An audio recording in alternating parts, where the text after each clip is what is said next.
কোন দিকে নজর দিবেন না। আমার আল্লাহ পাক রব্বুল আলামিন ডাক দিয়ে বলেন, وقضى ربك ألا تعبدوا إلا إياه وبالوالدين إحسانا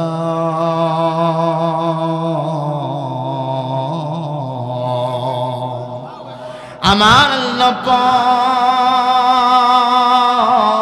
রব্বুল আলামিন ডাক দিয়ে বলে, দুনিয়ার মানুষ, দুনিয়ার মানুষেরা তোমরা ভালো করে শুনে নাও।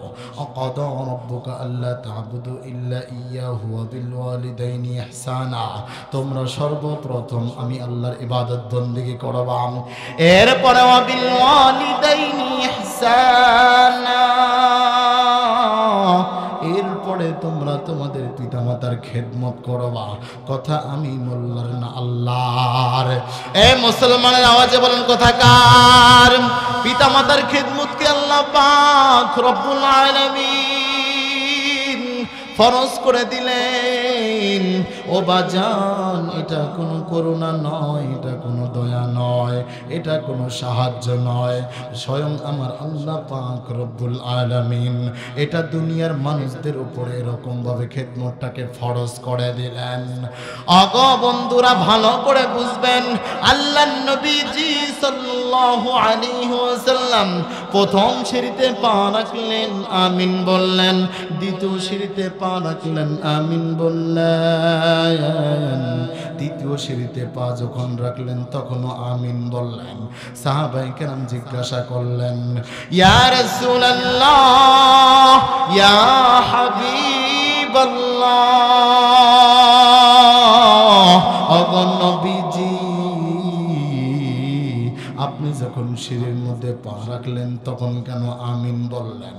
আল্লাহর নবী ডাক দিয়ে বলে, ও সাহাবায়ে কেরাম, কিছুক্ষণ পূর্বে আমার কাছে ফেরেশতা জিবরিল আমিন এসেছিল। আগো সাহাবায়ে কেরাম ভালো করে শোনো, কিছুক্ষণ পূর্বে আমার কাছে জিবরিল আমিন এসেছিল।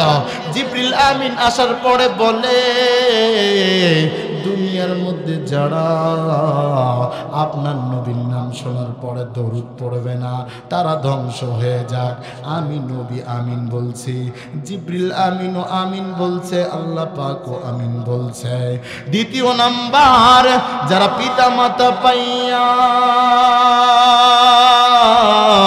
জান্নাত কামাই করতে পারলো না তারা ধ্বংস হয়ে যাক। জিবরিল আমিনও আমিন বলছে, আমি নবীজিও আমিন বলেছি।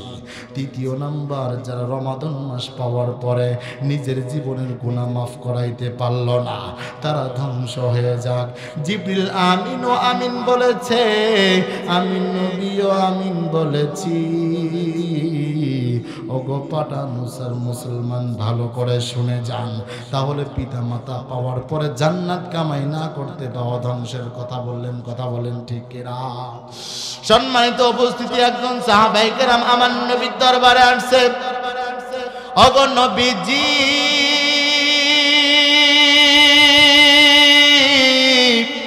আমি জান্নাত কামাই করতে চাই, কেমন করলে, কি আমল করলে আমি জান্নাত কামাই করতে পারবো?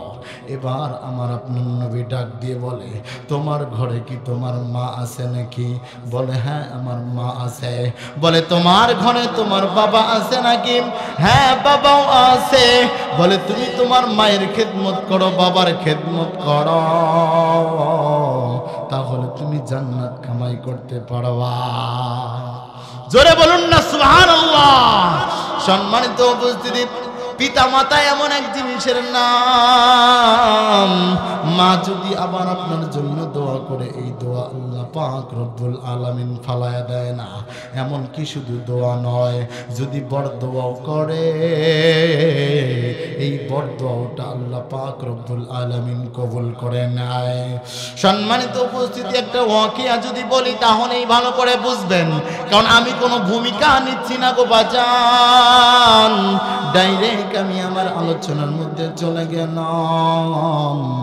কারণ মা বাবা যদি বরদোয়া করে, এটা কেমনে কবুল হয়ে যায় জানার দরকার আছে না নাই? এই আওয়াজ দিয়ে বলেন আছে না নাই?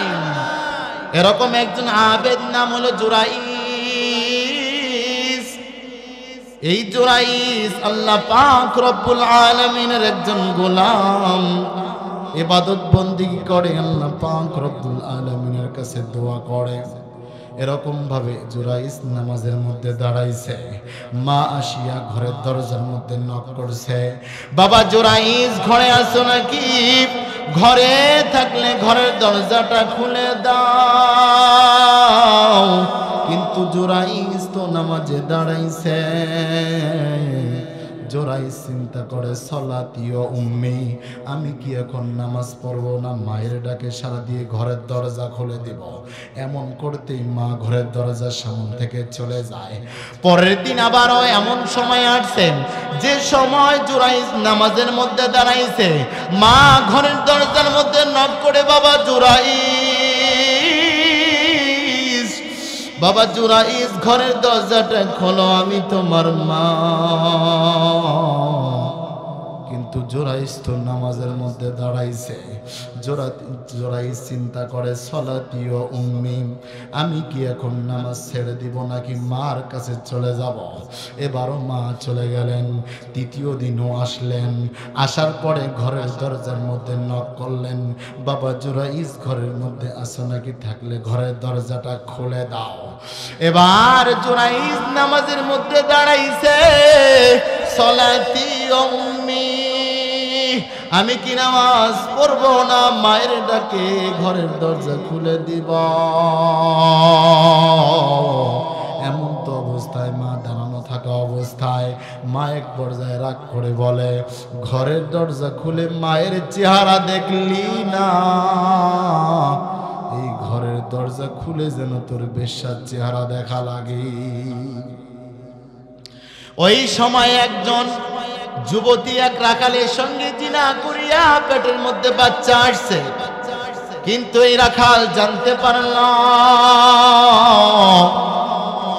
এই রাখাল জানতে পারল আমি যে যুবতীর সঙ্গে জিনা করছে, এই যুবতীর পেটের ভিতরে তো বাচ্চা। এটা যদি এলাকার মানুষ জানে তাহলে এলাকার মানুষ আমাকে আর 4 আনা পয়সা দাম দিবে না, আমার মান ইজ্জত থাকবে না। অতএব আমি গ্রাম থেকে চলে যাই। এবার ওই রাখাল গ্রাম থেকে পলায়ন করলো। কিন্তু ওই যুবতী চিন্তা করলো, হারে আমার পেটের ভিতরে তো বাচ্চা, আমি কার কথা বলবো? আমি যদি জোরাইজের কথা বলি, কারণ ওই সময় জোরাইজ তো একজন আল্লাহর খাঁটি বান্দা, একজন ইবাদত বন্দেগী করে নেওয়ালা মানুষ, আল্লাহ তাআলার কাছেও দামি, মানুষের কাছেও দামি। আমি যদি তার নাম বলে দেই তাহলে আমি যুবতী একজন ভালো স্বামী পাব, আমার পেটের ভিতরে যে একজন সন্তান আছে এই সন্তানটাও ভালো একজন বাবা পাবে। এরকম ভাবে এরকম মহিলা জোরাইজের ঘরের দরজার সামনে চলে গেলেন। জোরাইজ ঘরের দরজাটা খুলে দেখলেন যে একজন যুবতী মহিলা। ডাক দিয়ে বলে, কি ব্যাপার, তুমি কেন এই জায়গায়? বলে, তুমি আমার সঙ্গে জিনা করছো, সেটা কি তুমি ভুলে গেছ? আমি সেই যুবতী যে যুবতীর সঙ্গে জিনা করিয়া পেটের ভিতরে বাচ্চা করে দিছ। এবার জোরাইজ আশ্চর্য হয়ে বলে, না না, আমি তো এই কাজ করি নাই। আল্লাহকে বলে, গো আল্লাহ, আমি তো এই কাজ করিনি, আমি তো এত বড় পাপী না, আমি তো এই কাজ করি নাই গো আল্লাহ।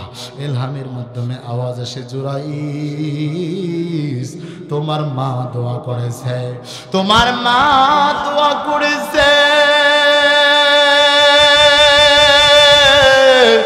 তোমার মা বলেছে, ও জোরাইজ ঘরের দরজা খুলিয়া মায়ের চেহারা দেখলি না? এই ঘরের দরজা খুলিয়া বেশ্যার চেহারা দেখিস? আমি আল্লাহ তো দোয়াটাও কবুল করি, বরদোয়াটাও কবুল করি, কারণ মা তো এমন এক দামি জিনিস, মা তো এমন এক দামি জিনিস। এখানে যার মা নাই তার মতো দুঃখী আর কেউ নাই, যার বাবা নাই তার মতো কেউ আর দুঃখী নাই। এই দুনিয়ায় ঘুরে ফিরে দেখলাম যিনি আমাকে বিনা স্বার্থে ভালোবাসে তিনি আমার মা, যিনি আমাকে বিনা স্বার্থে ভালোবাসে তিনি আমার বাবা। আওয়াজ দিয়ে বলেন কথা ঠিক কিনা? কথা বলেন ঠিক কিনা? এবার আল্লাহ পাক রব্বুল আলামিন ইলহামের মাধ্যমে আওয়াজ দিয়ে জানায়া দেয়। আমার ভাইজানেরা কথাটা গভীর মনোযোগ দিয়ে শুনবেন, কোনো দিকে নজর দিবেন না। মায়ের দোয়াটাও যে কবুল হয়, মায়ের বদদোয়াও যে কবুল হয়, জেনে যান শুনে যান। এবার আল্লাহ পাক ইলহামের আওয়াজের মাধ্যমে জানায় দেয়, অজরাইজ তোমার মায়ে বদদোয়া করছে, আমি আল্লাহ কবুল করছি। এলাকার মানুষের মধ্যে জানাজানি হয়ে গেল। এলাকার মানুষের মধ্যে যখন জানাজানি হয়ে গেল, মানুষের ভিতরে রাগ আর ক্ষোভ হারে। তোমাকে আমরা এত পরিমাণে মহাব্বত করি আর ভালোবাসি, গাছের ফল পাকলে প্রথম ফলটা তোমার কাছে নিয়ে যাই। এরকম ভাবে তোমার এত পরিমাণে মহাব্বত করে, এরকম ভাবে তুমি এই কাজটা করলে আমরা কোনোদিনও কল্পনা করতে পারি নাই। কেউ বাড়ির মধ্যে নিক্ষেপ করা শুরু করে দিছে, এর ইবাদতখানা ভেঙ্গে ফেলবে, ইবাদতখানা রাখবে না, ইবাদতখানা ভেঙ্গে ফেলবে।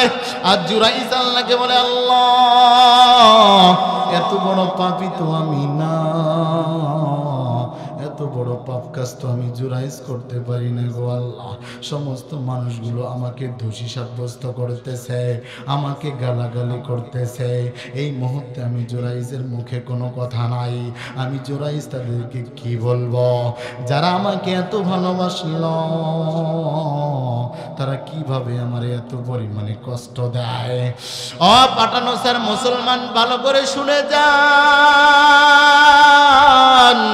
কারণ জিনা এমন একটা কথা, জিনা কিন্তু সন্তানের কথা যদি বাবাও শুনে সিসি করে। কথা বলেন ঠিক কিনা?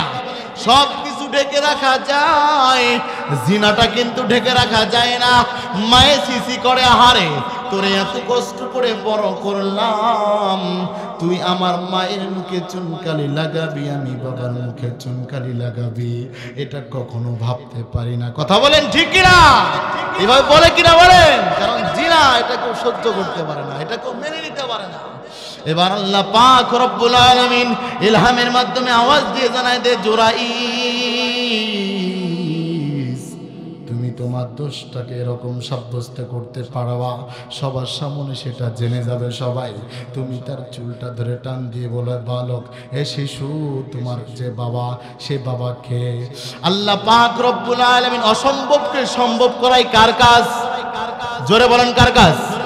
অসম্ভবকে সম্ভব করাই আমার আল্লাহর কাজ।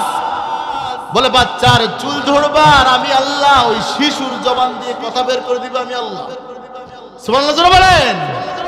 এবার জুরাইজ ধরে বলে, তোমার বাবাকে ডাক। এবার বাচ্চার জবান খুলে গেল, বাচ্চা ডাক দিয়ে বলে, আপনি কখনো আমার বাবা হতে পারেন না, কারণ আমার মায়ের সঙ্গে যিনি খারাপ কাজ করছে তিনি এলাকা থেকে পালায়া চলে গেছে। চিল্লায় বলেন আল্লাহু আকবার। কিন্তু যতটুকু জানার মানুষের মধ্যে, যতটুকু জানার, যতটুকু বোঝার বুঝে গেছে। কারণ মানুষ, মা এমন এক জিনিসের নাম, বাবা এমন এক জিনিসের নাম, মা বাবা দোয়া করলেও কবুল হয়ে যায়, মা বাবা বদদোয়া করলেও কবুল হয়ে যায়।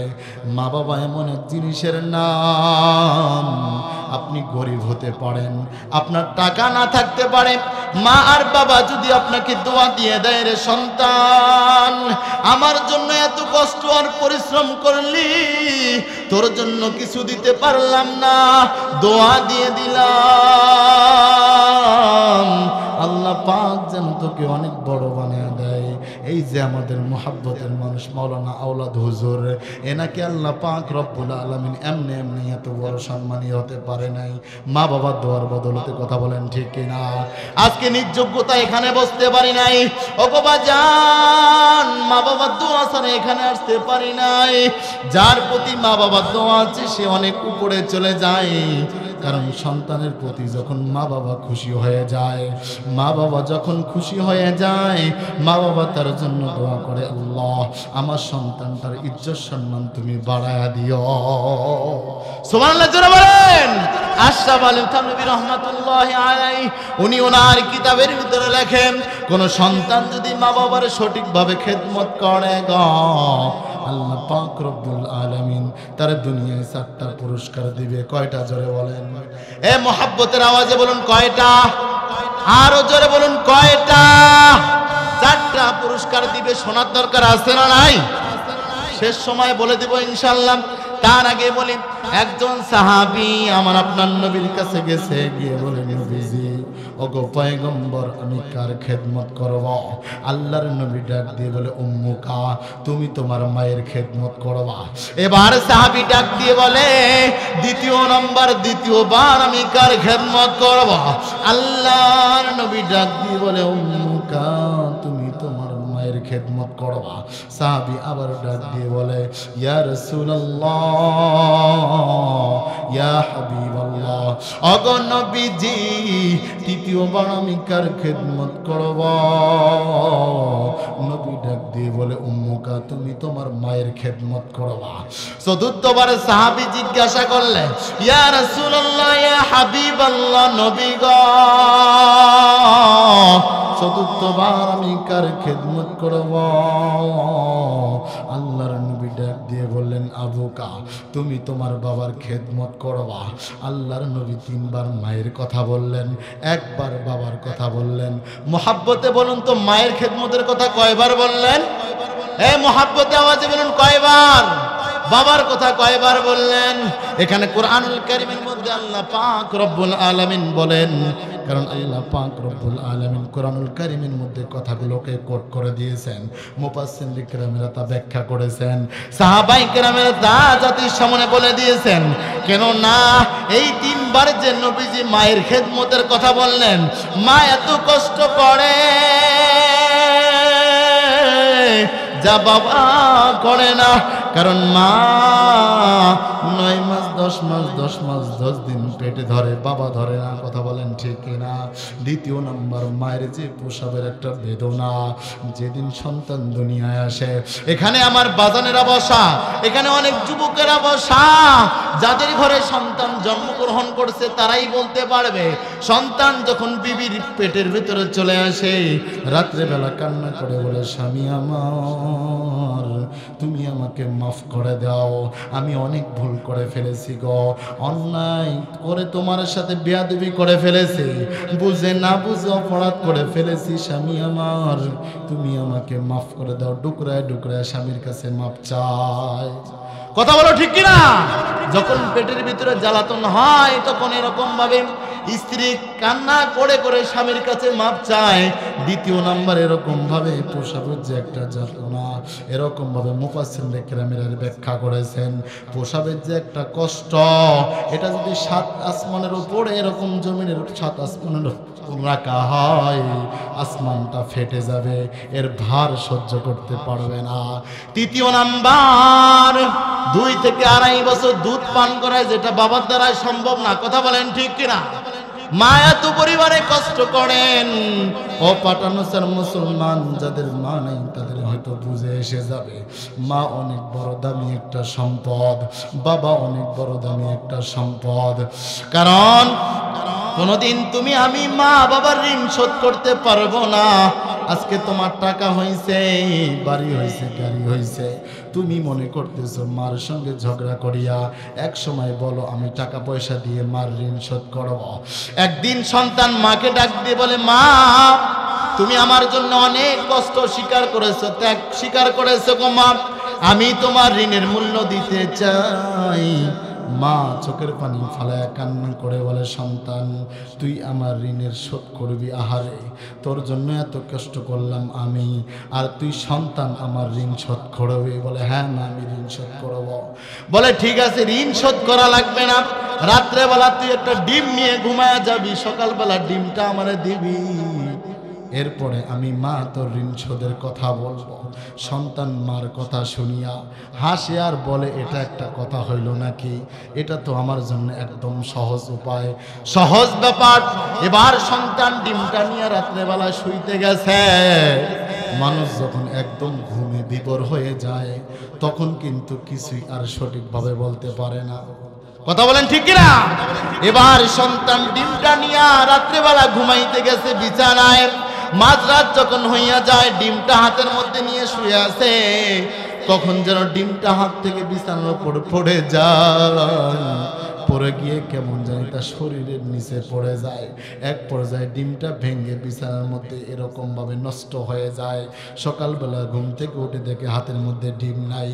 বিছানার মধ্যে তাকায় দেখি বিছানাটা নষ্ট হয়ে গেছে। আহারে আমার মারে আমি কতবার বড় গলায় বললাম, মাগো আমি একটা ডিম নিয়ে থাকবো, এটা কোনো বিষয় হলো নাকি? এখন আমি আমার মারে কি জবাব দিব? সন্তান আর মার সামনে যায় না, মা সন্তানের সামনে হাজির। এবার মা ডাক দিয়ে বলে, সন্তান রে,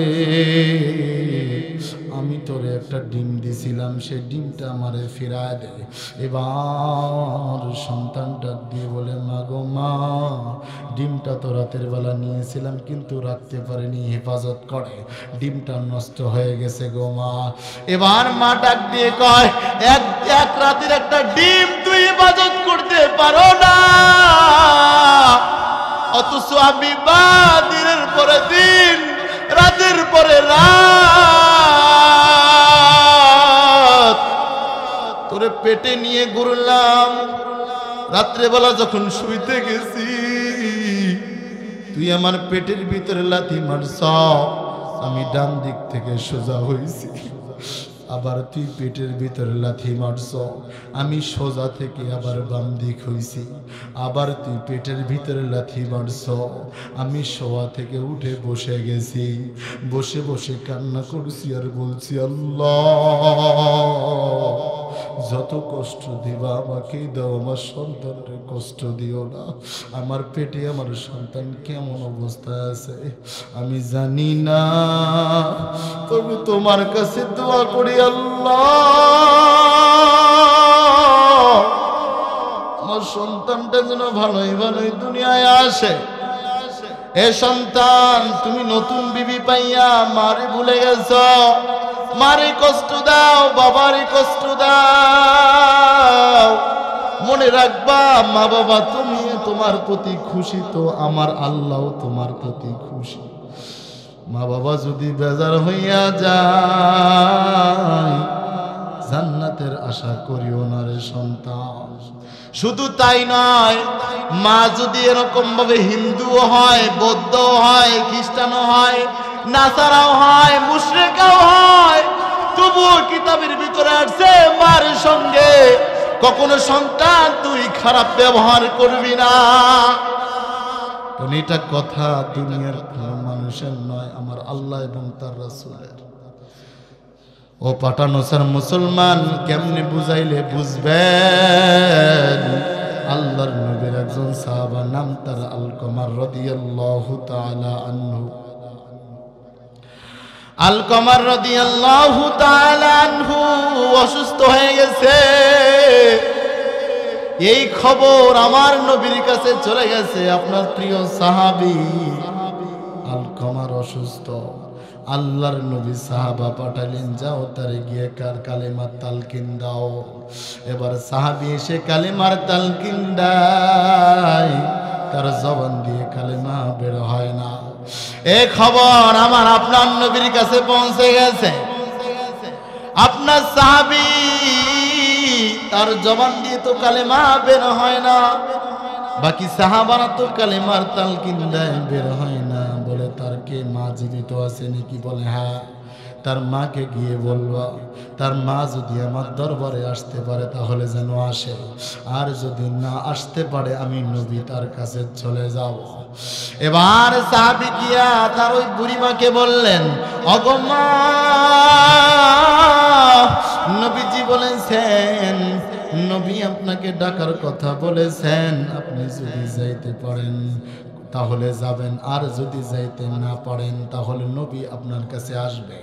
এবার ওই মা ডাক দিয়ে বলে, নবীর জন্য আমার জান কুরবান, আমি আমার নবীর কাছে যাব। এবার বুড়ি মা আল্লাহর নবীর কাছে আস্তে আস্তে করিয়া হাঁটি হাঁটি পা পা করে আসলেন।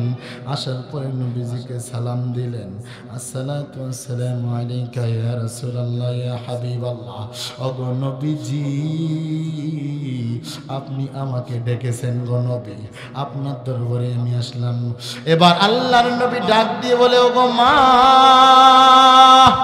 ওগো মা, আপনার সন্তান অসুস্থ হয়ে পড়ে আছে গো মা। আপনার সন্তান আপনাকে কেমন ভাবে দেখতো, আপনার সন্তানকে আপনি কেমন জানেন? এবার মা ডাক দিয়ে বলে, আমার সন্তান খুবই ভালো, আমার সন্তান রমাদান মাসে রোজা রাখে, নামাজ বন্দেগী সব কিছু সঠিকভাবে আদায় করে, কোনো রকম কোনো ইবাদতের কমতি না, সবকিছু ঠিকভাবে আদায় করে। আল্লাহর নবী ডাক দিয়ে বলে, ওগো মা, আপনার কাছে কেমন আমি জানতে চাই। বলে, সব দিক দিয়ে ভালো, সে তার বিবিকে নিয়ে অনেক সুখে আছে। বলে, না না, আপনার কাছে কেমন জানতে চাই।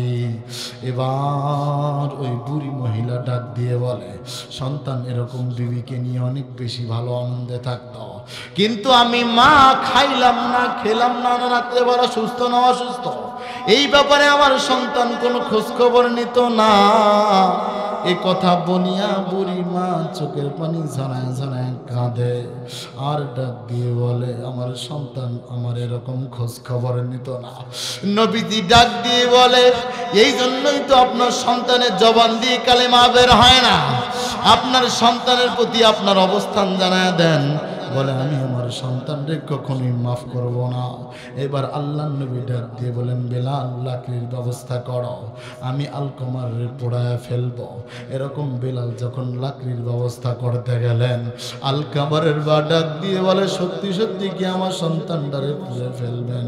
বলে, হ্যাঁ, ওরে আমি দুনিয়াতে আর ওভাবে রেখে কি করব? জান, সমাজের মধ্যে যত বড় খারাপ সন্তানই হোক না কেন, সবাই আপনার ছেলের এরকম ভাবে মৃত্যু কামনা করে।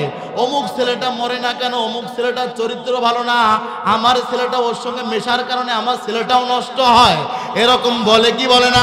অথচ তোমার জন্য সবাই বরদোয়া করতে পারে। দুইজন মানুষ সব সময় হায়াতের জন্য দোয়া করে, একজন হইল তোমার মা, একজন হইল তোমার বাবা। আওয়াজ দিয়ে বলো ঠিক কিনা? সম্মানিত উপস্থিতি, এবার আলকামা রাদিয়াল্লাহু তাআলা আনহুর মা চোখের পানি ছেড়ে দিয়ে কান্না করে আর বলে, নবীজি, ওগো নবীজি, সত্যি সত্যি কি আমার সন্তানটারে আপনি পোড়ায় ফেলবেন? বলে, হ্যাঁ, আপনি যদি মাফ না করেন তাহলে তো তারে পোড়ায় ফেলবো। মার মন তো নরম, মা বলে, আপনি পোড়ায় ফেলিয়েন না, আমার সন্তানটারে পোড়ায় ফেলিয়েন না, আমি আমার সন্তানটারে মাফ করে দিলাম। জোরে বলুন সুবহানাল্লাহ। এই কথা বলতে দেরি আলকামার জবান দিয়ে কালেমা বের হইতে দেরি হয় না। চলবে? খারাপ লাগে বাজান? মা এমন এক জিনিস, বাবা এমন এক জিনিস। মা বাবা মাথার উপরে ছায়া দিয়েছে বটগাছের মতো। যাদের মা নাই সে কখনো বুঝবে না, কারণ তার ভিতরে তো কষ্ট। তুমি নতুন বউ পাইয়া মারে ভুলে যাও, দিনের পরে দিন মারে কষ্ট দাও, কারণ বিবির ভালোবাসা গোপনে, মা বাবার ভালোবাসা প্রকাশ্যে। কথা বলেন ঠিক কিনা? তুমি বিবিরে খুশি করতে গিয়া এমনও সন্তান শোনা যায় মা শরীরের মধ্যে আঘাত করে, বাবারে কষ্ট দেয়। যে বাবা বিল্ডিং করে সেই বাবা বিল্ডিং এ থাকার সুযোগ পায় না, কুড়ে ঘরের মধ্যে থাকতে হয়, রান্না ঘরের মধ্যে থাকতে হয়, অতএব গোয়াল ঘরের মধ্যেও থাকতে হয়। কথা বলেন ঠিক কিনা? আপনাদেরই পাঠানো চাই মনে হয় না, কি বলেন? আছে এখনো যারা মা বাবার সঙ্গে বেয়াদবি করছো, আজকের এই মাহফিল থেকে তওবা করবা, মা বাবার কাছে মাপ চাবার, জীবনে বেয়াদবি করবা না। মা বাবা বেজার হয়ে গেলে জান্নাত কিন্তু শেষ হয়ে যাবে। হুমা জান্নাতুকা ওয়া নারুকা, পিতামাতা তোমার জন্য জান্নাত, পিতামাতা তোমার জন্য জাহান্নাম। তুমি কি চাও? জান্নাত চাও না জাহান্নাম চাও? কথা কন না, কি চান? আমরা সবাই জান্নাত চাই, কিন্তু মা বাবার কষ্ট দেয়। সম্মানিত উপস্থিতি, আল্লাহর পয়গম্বর মুসা আলাইহিস সালাতু ওয়াস সালাম ডাক দিয়ে বলে আল্লাহ, কারণ মুসা পয়গম্বর তো জলিলুল কদর, আল্লাহর সঙ্গে কথোপকথন করতেন, ঠিক কিনা? মুসা পয়গম্বর ডাক দিয়ে বলে আল্লাহ, আমার সঙ্গে জান্নাতে যিনি থাকবে তিনি কে? আল্লাহ ডাক দিয়ে বলে অমুক বাজারের একজন কসাই তোমার সঙ্গে জান্নাতে থাকবে। মুসা পয়গম্বর ডাক দিয়ে বলে আল্লাহ, কি বলেন? আমি একজন নবী মানুষ, আমার সঙ্গে কসাই জান্নাতে থাকবে? বলে হ্যাঁ, আমি আল্লাহ যা বলি সেটাই ঠিক। এবার পয়গম্বর মুসা বলে সেই জায়গার ঠিকানাটা আমাকে দিয়ে দেন। এবার যখন ঠিকানা পাইলেন পয়গম্বর মুসা চলে গেলেন। আহারে, কসাইয়ের কি এমন আমল যে আমলের বদৌলতে কসাই আমার সঙ্গে জান্নাতে থাকবে? জানার দরকার আছে না নাই? এই আওয়াজ দিয়ে বলেন আছে না নাই? পয়গম্বর মুসা চলে গেলেন, কি আড়াল থেকে দেখতেছেন কসাই গোস্ত কাটতেছে আর বিক্রি করে করে দিচ্ছে। তার তেমন কোনো আমল দেখা যাচ্ছে না। অনেকক্ষণ আড়াল থেকে দেখলেন, দেখার পর এক সময় যখন এরকম ভাবে গোস্তগুলো বিক্রি করা শেষ হয়ে গেল, পয়গম্বর মুসা আলাইহিস সালাতু ওয়াস সালাম দেখলেন কসাই এবার তার রাস্তা দিয়ে যাচ্ছে। পয়গম্বর মুসা তার পিছনে পিছনে যায়, দেখি কসাই কি এমন আমল করে যে আমলের জন্য আল্লাহ পাক রব্বুল আলামিন আমার সঙ্গে কসাইকে জান্নাতের মধ্যে রাখলেন। সে আমলটা দেখার জন্য পয়গম্বর মুসা পিছনে পিছনে যায়, কিন্তু পিছনে পিছনে যাওয়ার পরে উল্লেখযোগ্য কোনো আমল দেখলেন না, উল্লেখযোগ্য কোনো আমল দেখলেন না।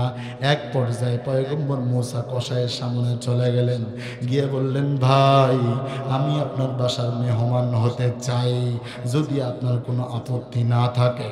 এবার পয়গম্বর মুসা ডাক দিয়ে বলে, ঠিক আছে, আমি আপনার এরকম ভাবে আমার বাড়িতে আপনার মেহমানদারি করানোর ব্যবস্থা করব, সমস্যা নাই। সম্মানিত উপস্থিতি, পয়গম্বর মুসাকে নিয়ে যাচ্ছে কসাই। বাড়িতে গেলেন, যাওয়ার পর এক রুমের মধ্যে মুসা পয়গম্বর তো খালি তাকায় তাকায় আছে, কি এমন আমল করে আমি মুসা দেখা দরকার, এজন্য রাতের মেহমান হয়েছে। আল্লাহু আকবার জোরে বলে, এই জন্য মেহমান হয়েছে। কি এমন নেক আমল করে আমার জানা দরকার, যে নেক আমলের কারণে আমি মুসার সঙ্গে জান্নাতের মধ্যে থাকবে। এবার পয়গম্বর মুসা দেখতেছেন কসাই এরকম ভাবে রান্না বান্না করে। মার কাছে গেলেন, যাওয়ার পরে বুড়ি মারে কি যেন খাওয়াইতেছে। পয়গম্বর মুসা পিছন থেকে দেখে তার মার যখন খেদমত করে, তার মা দুই ঠোঁট লড়ায় লড়ায় কি যেন বলতেছে আর হাত তুলে দোয়া করতেছে, চোখের পানি ফালায়া ফালা। এবার পয়গম্বর মুসা আড়ালে থাকলেন না, সামনে চলে গেলেন, গিয়ে বললেন, কসাই ভাই আপনার মা মুখ লড়ায় লড়ায় কি বললেন, আর আপনার এটা কি হয়? বলে আমার মা হয়। আপনার মা মুখ লড়ায় লড়ায় কি বললেন? বলে আমার মা প্রত্যেক দিন আমার জন্য দোয়া করে, আর আমি যখন সকালে কাজের জন্য বের হই, আমি আমার মায়ের খেদমত এরকম শেষ করার পরে কাজের জন্য বের হই, আমার মা আমার জন্য দোয়া করে, সন্তান তোর জন্য আমার অনেক দোয়া, তুই যেখানে থাকবি ভালো থাকবি, সুখে থাকবি, তোর কামাই রুজির মধ্যে আল্লাহ বরকত দিবে। এরকম ভাবে আল্লাহ পাক রব্বুল আলামিন আমার কামাই রুজির মধ্যে অনেক পরিমাণে বরকত দিয়েছে। আমার কামাই রুজির মধ্যে কোনো কমতি নাই, কারণ মার দোয়া আল্লাহ কবুল করেছে। বলে আর জানি মুখ লড়ায় লড়ায় কি বললেন? বলে মুখ লড়ায় লড়ায় বলতেছে আল্লাহ যেন তোকে মুসার সঙ্গে আল্লাহ জান্নাতে রাখে। জোরে বলুন সুবহানাল্লাহ। মুসার সঙ্গে আল্লাহ জান্নাতে রাখে। এবার কসাই ডাক দিয়ে বলে, আল্লাহ মনে হয় এই দোয়াটা এখনো কবুল করেন নাই। এবার পয়গম্বর মুসা আর চুপ থাকতে পারলেন না, ডাক দিয়ে বলে, ভাই কসাই তোমার মায়ের দোয়া এটাও আল্লাহ কবুল করেছেন, আমি সেই পয়গম্বর মুসা। জোরে বলুন না সুবহানাল্লাহ।